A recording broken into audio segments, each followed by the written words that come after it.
नमस्कार, मैं हूं निकिता और आप देख रही हैं सत्यहिंदी.com।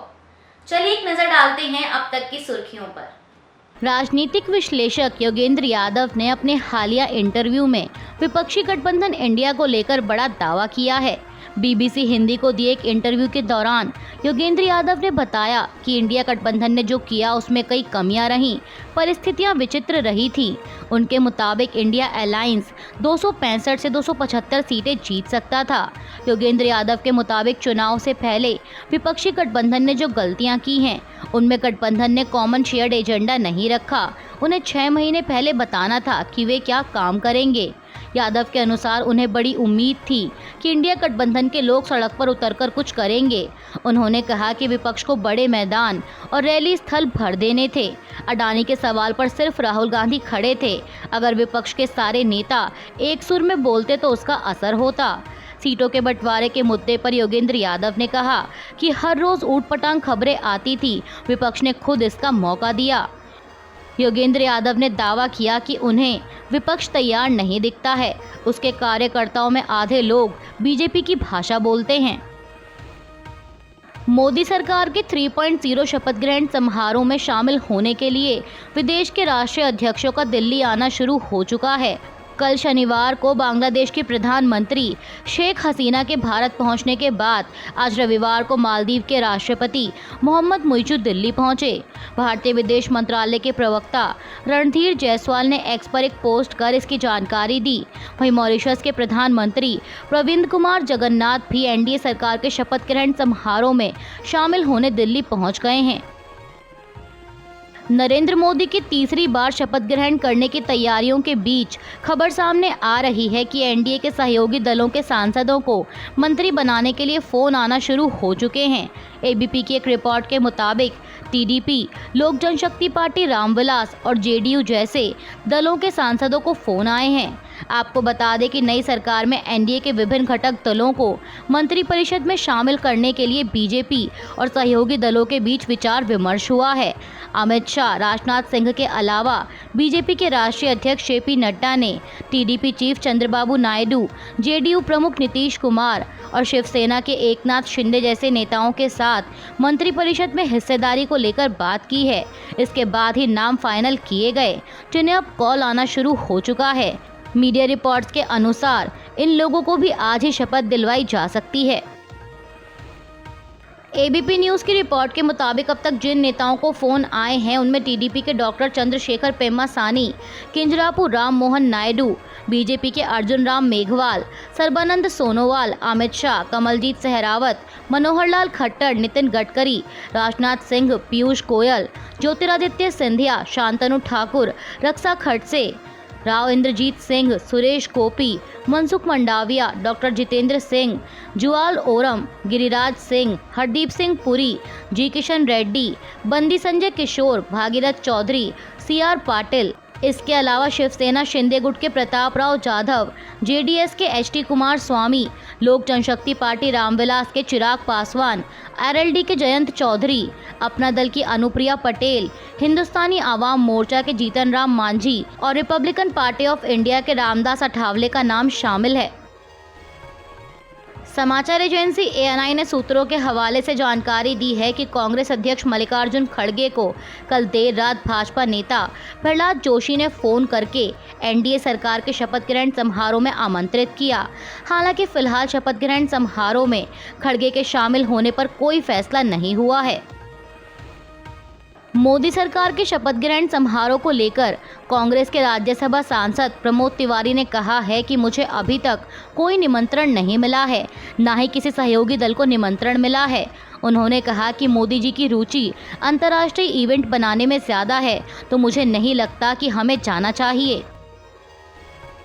मोदी सरकार के शपथ ग्रहण समारोह से पहले कांग्रेस नेता और राज्यसभा सांसद पी चिदम्बरम ने कहा कि मुझे उम्मीद है कि हमें ऐसे मंत्री मिलेंगे जो स्वीकार करेंगे कि देश में बेरोजगारी बहुत अधिक है, मूल्य वृद्धि अस्वीकार्य है और आर्थिक संकट व्यापक है, और फिर इन समस्याओं से निपटेंगे। चिदम्बरम ने एक्स पर लिखा कि माननीय प्रधानमंत्री को संसद में अपने पहले भाषण में अपने मंत्रियों को रास्ता दिखाना चाहिए। मोदी सरकार के 3.0 के शपथ ग्रहण करने से पहले समाजवादी पार्टी प्रमुख अखिलेश यादव ने शायराना अंदाज में तंज कसा है। उन्होंने एक्स पर लिखा कि ऊपर से जुड़ा कोई तार नहीं, नीचे कोई आधार नहीं, अधर में जो है अटकी हुई वो तो कोई सरकार नहीं। नीट की परीक्षा में हुई कथित धांधली के मामले में कांग्रेस नेता राहुल गांधी ने भी भाजपा को निशाने पर लिया है। उन्होंने एक्स पर लिखा कि नरेंद्र मोदी ने अभी शपथ भी नहीं ली है और नीट परीक्षा में हुई धांधली ने 24 लाख से अधिक स्टूडेंट्स और उनके परिवार को तोड़ दिया है। कांग्रेस नेता ने कहा कि एक ही एग्जाम सेंटर से 6 छात्र मैक्सिमम मार्क्स के साथ टॉप कर जाते हैं। कितनों को ऐसे मार्क्स मिलते हैं जो टेक्निकली संभव ही नहीं है, लेकिन सरकार लगातार पेपर लीक की संभावना को नकार रही है। राहुल गांधी ने आगे कहा कि शिक्षा माफिया और सरकारी तंत्र की मिलीभगत से चल रहे इस पेपर लीक उद्योग से निपटने के लिए ही कांग्रेस ने एक रॉबस्ट प्लान बनाया था। हमने अपने मैनिफेस्टो में कानून बनाकर छात्रों को पेपर लीक से मुक्ति दिलाने का संकल्प लिया था। उन्होंने कहा कि आज मैं देश के सभी स्टूडेंट्स को विश्वास दिलाता हूं कि मैं संसद में आपकी आवाज़ बनकर आपके भविष्य से जुड़े मुद्दों को मजबूती से उठाऊंगा। युवाओं ने इंडिया गठबंधन पर भरोसा जताया है। इंडिया उनकी आवाज़ को दबने नहीं देगा। National eligibility cum entrance test यानी नीट परीक्षा के 4 जून को आए रिजल्ट पर कई तरह के सवाल उठ रहे हैं। इसी कड़ी में समाजवादी पार्टी प्रमुख अखिलेश यादव ने भी कल शनिवार को कहा कि पूरे देश में डॉक्टरी की पढ़ाई के लिए प्रवेश परीक्षा के रूप में ली जाने वाली नीट परीक्षा के रिजल्ट में सैकड़ों अभ्यर्थियों के 100% नंबर आए। इनमें भी एक ही परीक्षा केंद्र से कई लोगों के एक साथ 100% नंबर आना एक बड़ी धांधली की ओर संकेत करता है। अखिलेश ने एक्स पर लिखा कि भाजपा राज में परीक्षाएं अवैधानिक तरीके से प्रश्न पत्र लीक कराने, छद्म लोगों से पेपर दिलवाने, सेंटर की सेटिंग करवाने और रिजल्ट को मैनेज करने जैसे धंधे का रूप लेती जा रही हैं। अधिकतर परीक्षाओं में लगभग एक जैसी ही घपला होना कोई संयोग नहीं हो सकता। इससे देश का युवा व्यवस्था में विश्वास खोने लगा है। युवाओं की हताशा का मतलब है भविष्य हताश है। ये भाजपा सरकार की सबसे बड़ी नाकामियों में से एक है। सपा प्रमुख ने आगे कहा कि इस मामले का स्वतः संज्ञान लेते हुए माननीय न्यायालय गहन जांच करके इसके लिए दोषी लोगों को सख्त सजा देकर भविष्य में इस प्रकार के दोहराव की किसी भी आशंका को निर्मूल करे। नीट परीक्षा को लेकर उठ रहे सवालों पर नेशनल टेस्टिंग एजेंसी के डीजी सुबोध कुमार सिंह ने एक प्रेस कॉन्फ्रेंस की है।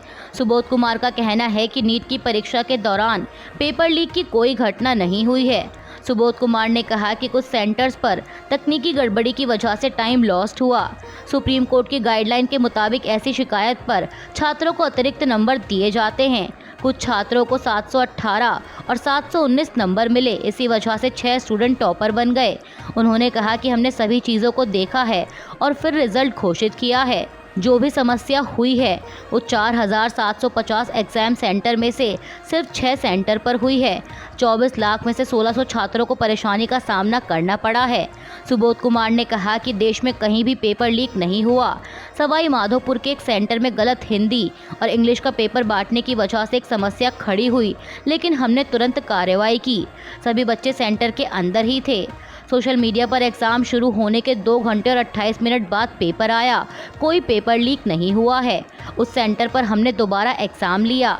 उन्होंने कहा कि हमने 6 मई को भी पेपर लीक की घटना को नकारा था। सुबोध कुमार ने आगे कहा कि एग्ज़ाम की पूरी प्रक्रिया पारदर्शी रही है। हम छात्रों को भरोसा दिलाना चाहते हैं कि पूरे देश में एग्ज़ाम पूरी ईमानदारी के साथ हुआ है। आपको बता दें कि नीट का एग्ज़ाम 5 मई को हुआ था और टॉप रैंक पर आने वाले 67 बच्चों में 6 बच्चे ऐसे हैं जिन्होंने हरियाणा के एक ही परीक्षा केंद्र पर एग्ज़ाम दिया था। अब इसी मामले को लेकर कई तरह के सवाल खड़े किए जा रहे हैं। लगातार तीसरी बार प्रधानमंत्री पद की शपथ लेने से पहले नरेंद्र मोदी आज रविवार की सुबह महात्मा गांधी की समाधि राजघाट पहुंचे और उन्होंने महात्मा गांधी की समाधि पर पुष्पांजलि अर्पित की।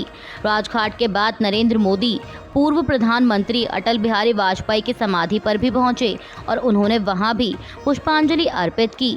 बता दें कि राष्ट्रपति के प्रांगण में नरेंद्र मोदी आज शाम 7:15 बजे अपने मंत्रिमंडल के साथ शपथ लेंगे और मोदी सरकार 3.0 के शपथ ग्रहण समारोह के लिए भारत ने कई पड़ोसी देशों को भी निमंत्रण भेजा है। इनमें बांग्लादेश, नेपाल, श्रीलंका, मालदीव, मॉरिशस और भूटान सहित कई पड़ोसी देशों के नेता शपथ ग्रहण समारोह में शामिल होंगे। पश्चिम बंगाल की मुख्यमंत्री ममता बनर्जी ने भी कल शनिवार को कहा कि उन्हें प्रधानमंत्री नरेंद्र मोदी के शपथ ग्रहण समारोह में जाने का कोई न्योता नहीं मिला है और वो उसमें शामिल भी नहीं होंगी। पत्रकारों से बात करते हुए उन्होंने कहा कि तृणमूल कांग्रेस का कोई भी नेता इस समारोह में शामिल नहीं होगा। ममता बनर्जी ने बीजेपी को निशाने पर लेते हुए कहा कि एक असंवैधानिक और गैर कानूनी पार्टी के सरकार के गठन के लिए शुभकामनाएं नहीं दी जा सकती। इस सरकार का गठन गैर कानूनी और अलोकतांत्रिक तरीके से किया जा रहा है। टीएमसी प्रमुख ने बड़ा बयान देते हुए कहा कि हम बीजेपी को नहीं तोड़ेंगे, लेकिन वे खुद भीतर से ही टूटेगी क्योंकि उस पार्टी के लोग खुश नहीं हैं। ममता ने कहा कि 400 पार का नारा देने वाले अपने बूते बहुमत भी हासिल करने में नाकाम रहे हैं। एनडीए ने सरकार बनाने का दावा किया है, लेकिन इसका मतलब ये नहीं है कि आगे कुछ भी नहीं होगा। उन्होंने कहा कि हम इंतज़ार कर रहे हैं और परिस्थितियों पर नज़र बनाए हुए हैं, चीज़ें बदलती हैं। टीएमसी प्रमुख ने आगे राजनीतिक परिदृश्य में बड़े बदलाव का संकेत देते हुए कहा कि कई बार सरकारें एक दिन ही टिक पाती हैं, कुछ भी हो सकता है। कौन जाने कि यह सरकार 15 दिन भी चल पाएगी या नहीं। मोदी सरकार 3.0 के शपथ लेने से पहले राजस्थान के पूर्व मुख्यमंत्री और कांग्रेस के वरिष्ठ नेता अशोक गहलोत ने एक बड़ी मांग रखी है। उन्होंने एक्स पर लिखा, श्री नरेंद्र मोदी रविवार को प्रधानमंत्री पद के लिए शपथ लेंगे।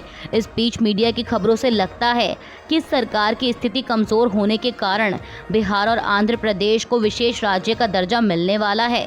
गहलोत ने कहा कि मैं आपको बताना चाहता हूं कि विशेष राज्य के दर्जे या केंद्र सरकार के विशेष ध्यान की सबसे पहली आवश्यकता राजस्थान को है, क्योंकि हमारा राज्य सबसे बड़ा रेगिस्तानी राज्य है। पूरे राज्य में केवल एक छोटे से हिस्से में साल भर बहने वाली नदी है और भौगोलिक स्थितियां चुनौतीपूर्ण हैं। राजस्थान का क्षेत्रफल देश का 10% है, परंतु पानी केवल 1% ही है। हमारे यहाँ के कुछ ज़िलों का क्षेत्रफल तो देश के राज्यों से भी ज़्यादा है। ऐसे में विशेष राज्य के दर्जे की हमारी पुरानी मांग कायम है। मैं मनोनीत प्रधानमंत्री श्री नरेंद्र मोदी से मांग करना चाहता हूँ कि विशेष राज्य के दर्जे पर पहला हक राजस्थान का है, इसको पूरा किया जाना चाहिए। आंध्र प्रदेश के मुख्यमंत्री कार्यालय द्वारा कल शनिवार को एक बयान जारी कर जानकारी दी गई है कि टीडीपी प्रमुख एन चंद्रबाबू नायडू 12 जून को सुबह 9:27 पर कृष्णा जिले के गन्नवरम में केसरपल्ली आईटी पार्क के पास आंध्र प्रदेश के मुख्यमंत्री के रूप में शपथ लेंगे। कल शनिवार को हुई कांग्रेस संसदीय दल की बैठक में सोनिया गांधी को संसदीय दल का नेता चुना गया है। कांग्रेस के राज्यसभा सांसद प्रमोद तिवारी ने इस बात की जानकारी दी। प्रमोद तिवारी ने समाचार एजेंसी एएनआई से कहा कि सभी नए सांसदों को बधाई दी गई। संसदीय दल के नेता के तौर पर सोनिया गांधी के नाम का प्रस्ताव रखा गया और उन्हें चुना गया। बता दें कि इससे पहले कांग्रेस की वर्किंग कमेटी की भी बैठक हुई थी। इसके बारे में बात करते हुए प्रमोद तिवारी ने कहा कि लोकसभा में नेता विपक्ष के पद के लिए सभी ने एकमत होकर राहुल गांधी के नाम का प्रस्ताव रखा है। राहुल गांधी से कहा गया है कि वो इस प्रस्ताव को स्वीकार करें। आपको बता दें कि लोकसभा चुनाव में कांग्रेस पार्टी 99 सीटें जीतने में कामयाब रही है और 10 साल बाद कांग्रेस को लोकसभा में नेता विपक्ष का पद मिलेगा। कांग्रेस नेता राहुल गांधी को लोकसभा में विपक्ष का नेता बनाए जाने के लिए रखे गए प्रस्ताव का कई विपक्षी दलों ने समर्थन किया है। इसी कड़ी में आम आदमी पार्टी नेता संजय सिंह ने कहा कि राहुल गांधी अगर विपक्ष के नेता बनते हैं तो अच्छा होगा। संसद के अंदर सरकार से दो हाथ करना दिखेगा और आम आदमी पार्टी उनके साथ है। वहीं आरजेडी नेता मीसा भारती ने भी बीजेपी को निशाने पर लेते हुए कहा कि लोगों को इकट्ठा करके वे सरकार बना रहे हैं, लेकिन देश की जनता नहीं चाहती कि मोदी प्रधानमंत्री बने। मीसा भारती ने आगे कहा कि राहुल गांधी को लोकसभा में विपक्ष के नेता के तौर पर मौका दिया जाना चाहिए।